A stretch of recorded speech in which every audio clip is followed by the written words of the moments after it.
This semester in 611 and 612, I've learned a lot about leadership, and more specifically on what type of leader I am and want to grow myself to be.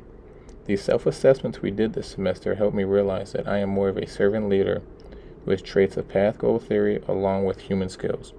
A servant leader's primary focus is on the growth and well-being of the people in the communities to which they belong, where traditional leadership generally involves the accumulation and exercise of power by one at the top of the food chain down to another.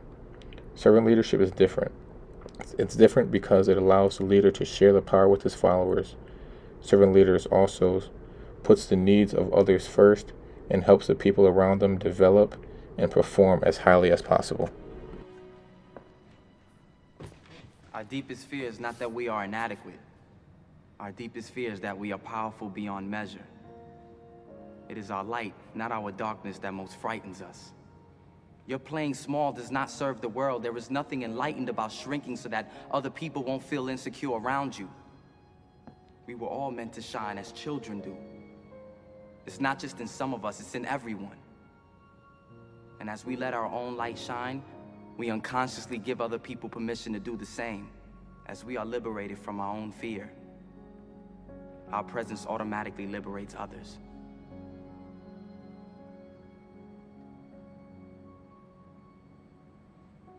Sir, I just want to say thank you. You saved my life. In the snippet from the movie Coach Carter is playing the role of a servant leader. He is put in a not-so-ideal situation, becoming the head basketball coach of a high school team made up of misguided teens. But he doesn't let that knock him from his focus.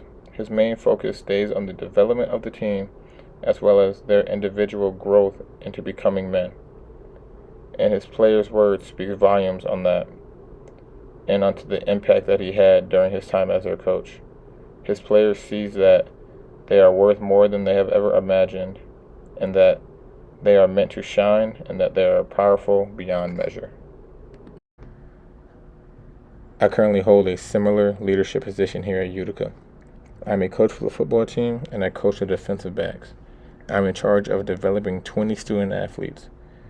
As a group, our main focus may be to win football games as a team, but my individual focus for each and every one of them is to help them grow on the football field, but also in life, to being the best young men that they can be. Most of my players enter college at the age of 18, and they graduate when they're 22 or 23 years old. There's at least 4 years. 4 years of their life where they're away from their families for the majority of the year, but also where the most growth and change in their lives happen. And the one thing that is constant for them during this time is football. Being around their teammates, as well as myself and the rest of the coaching staff every day. The Honorable Minister Louis Farrakhan said, if I took a picture of this whole room and I showed you the picture, who's the first person y'all gonna look for? Yourself, right? It ain't vanity if you say, look at me, you wanna make sure your hair good, got your shirt on right. He said the reason our children aren't interested in the educational system of today is because they don't see themselves in the picture.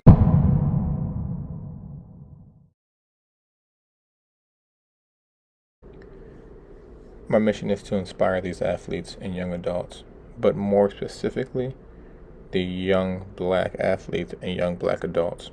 Inspire them to reach their goals and to reach their full potential, to not be afraid of being successful in a society where there is a negative narrative around people that look like them for being successful in other areas other than music or sports. Not knocking the ones that are great at sports and music, but being realistic. It is not for everyone. I myself chased the dreams of being in the NFL and even lived those dreams out, but it was not long before my dreams changed and I was no longer playing football. The reason why little black boys and girls want to be athletes or musical artists is because those people are successful and the ones that look the most like them. I think that TikTok painted the picture perfectly.